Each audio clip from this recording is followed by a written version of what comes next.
Good morning, everybody. Excuse me, I'm calling from the road again, so I forgive the hotel room noise and probably the echo. You've reached Talking with Dr. Terry, 180 Seconds to a Better You, message number 236. We talk so much about focus, but what we forget is that we need to use the flyover view, or flyover effect, as I call it, in our lives as well. Ideally, we should use a flyover view when we're trying to figure out what's going on and what direction we're headed in. We should use it twice. Once before we begin, so we know what to focus on if we want to do that. And secondly, after we've finished doing whatever we're doing, to A, see how we did with our focus, and B, to identify all we were supposed to see and learn. And boy, were those two things pertinent with my trip, which is a perfect example. I'd used the flyover effect to determine why I was doing this race. My goal was to practice focus and discipline. Did I accomplish that? Mostly? I'll probably talk about that more on other calls. You know this isn't the end of those calls. So I could focus on that, or I could do as many of us do, and which I've done in the past too, and that's to focus on the bad thing that happened, which is my injury, and how terribly that'll impact my life, and blah, blah, blah, blah, blah.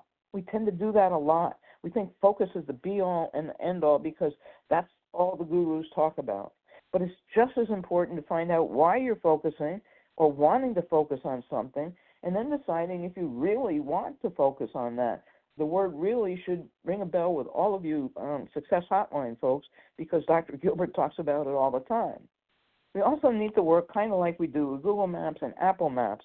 When you first go in, you see the flyover effect. There's the world or the country or even a state, depending on the device you're using, and I guess the program or app too.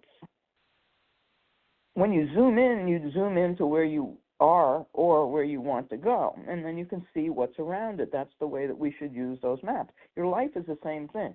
Okay, I see where I am, and then I have to see what all is around it, and that includes people as well as events. And remember, this whole thing is a bunch of vibrations in life, and it's fluid. So it's constantly changing, and you can change what's around you with your thoughts. But I digress. I apologize. This was not the worst thing that happened. It's probably not the most significant thing that happened. I don't know yet. I'm looking at everything that happened. I know it was the best thing that happened because, A, everything always works out for me, and B, I've already proven that it's the best thing because of all the things that have happened to me that have taught me life lessons, not walking lessons, and that's the most important part of that.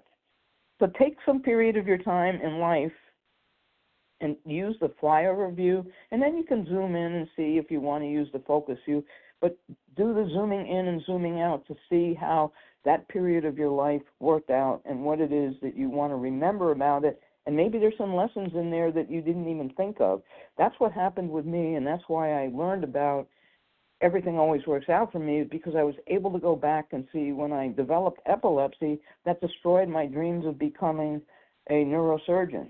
But it opened up all these other options. I didn't know that at the time. If I had realized everything always works out for me way back when I was a kid, that would be a different story. But the zooming in and zooming out now will benefit you. So take your diamond day and do some zooming and see what you can find out. Remember, fly over, zoom in, fly over, zoom in. Have a wonderful day, everybody, and thanks for being with me.